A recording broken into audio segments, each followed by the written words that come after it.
At a family gathering, my parents attempted to use my $800,000 inheritance to settle my brother's reckless debts.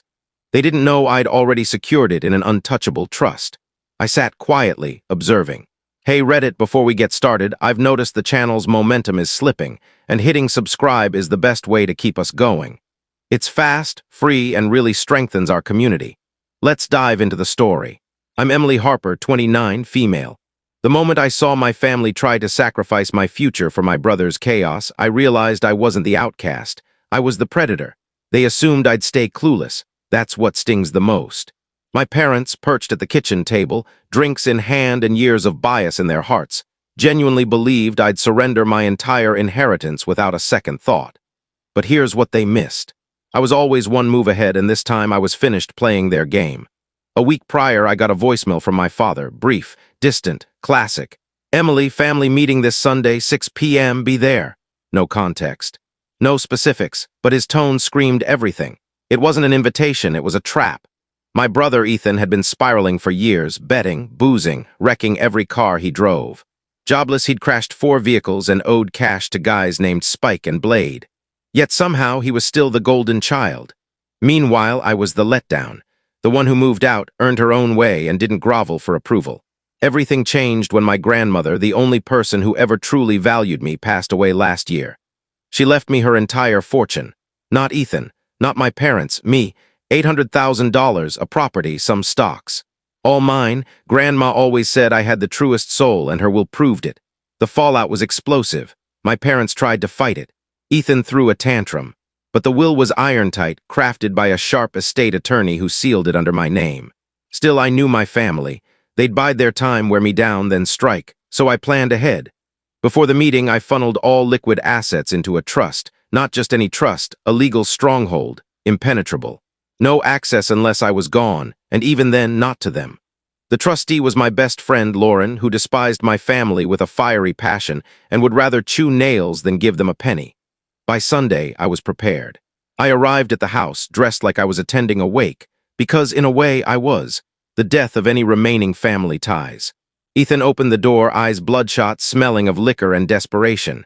He flashed a smug smirk like his presence was a gift. "Emily, good you showed," he mumbled. I brushed past without a word. My parents sat at the table like crime lords. Dad motioned for me to sit. I stayed standing. Mom jumped right in. "Emily, we've been discussing something critical about your inheritance." Typical. She used that sugary tone she pulled when she wanted something, the same one she used years ago to coax Grandma into selling her cottage to fund Ethan's business, which turned out to be a card room in a seedy bar. Dad took the reins.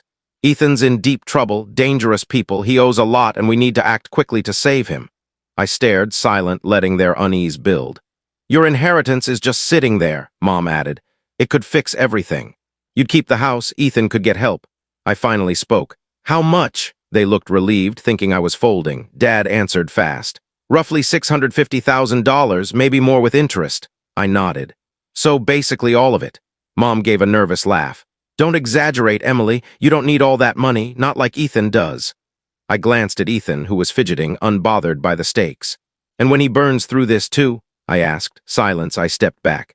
"You know what's wild? I saw this coming. I knew you'd try something. So last week, I locked all the funds in a private trust. It's airtight, legally. You can't touch it." Ethan jolted upright. "You did what?" I faced him. "I protected what Grandma gave me. You think she chose me by mistake? You think she didn't see you for what you are?" Dad stood, face flushed. "You selfish little—" "No," I cut him off. "I'm done acting like I owe you for being born, done watching you worship Ethan while treating me like a cash machine." Mom's voice wavered. "Emily, please, he's our son. Your brother? Then maybe you should have raised him better." I walked out, leaving behind stunned silence and broken expectations. At home, I poured a glass of wine, sat on my balcony, and laughed. For once, I wasn't the failure.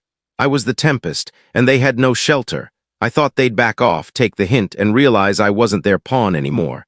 But I underestimated how far they'd go for money. The next morning, I had 47 missed calls. From Dad, from Mom. Even Ethan, which was a shock since he hadn't messaged me in months unless he wanted something. By noon, my inbox was flooded with melodramatic emails. "We didn't raise you to be heartless." "Grandma would be disgusted." "Family first, do what's right." They threw every emotional dart they had, guilt, shame, duty, hoping one would hit. But they forgot who I was now. The old Emily, the quiet one, the peacemaker, the girl who swallowed slights like medicine, was gone the day Grandma died, and they started circling like scavengers. I didn't reply, not for 2 days. Then came the real blow. A certified letter arrived, my father's signature unmistakable. Inside was a formal demand to transfer $650,000 from the trust to an account they'd listed in bold. They even wrote to preserve the Harper family legacy in the subject line. I laughed so hard I nearly spilled my coffee. But the final page, that ignited my fury. It was a petition to deem me mentally unfit to manage my assets. Their scheme was to have the court name them temporary trustees to access the funds directly. They were trying to rob me through the law. That night I called Lauren, my trust's manager. She answered, amusement in her tone. Let me guess. The scavengers are circling. You have no idea, I said. Time to go full scorched earth, she chuckled. I've been waiting for this. What they didn't know was I'd been documenting everything. Every call, message, voicemail dripping with threats or desperation. Even that absurd letter. All of it. And the best part? Grandma's lawyer, Mr. Kessler, a legal pitbull who treated me like family, had retired but agreed to step back in for this fight. I sent him everything. 3 days later, he fired off a cease and desist letter to my parents, citing attempted financial manipulation, harassment, and fraud. But I wasn't done. I wanted them to feel the weight. So I arranged another family meeting, this time at the house Grandma left me, the one they called outdated, remote, beneath them. I said I had news about the trust. That word alone hooked them. They arrived 15 minutes early. I had tea ready. They looked smug like they thought I'd caved. Mom even gave me a fake embrace. We're so glad you're coming around, she said. I smiled. Oh, I'm seeing clearly. I pointed to the old leather sofa Grandma adored. Ethan paced, looking worse than ever, gaunt, jittery, teeth grinding like he was barely holding it together. I stood before them and dropped an envelope on the table. This, I said, is a cease and desist from my lawyer. Any more attempts to contact me about the trust, my inheritance, or Ethan's debts will lead to a lawsuit.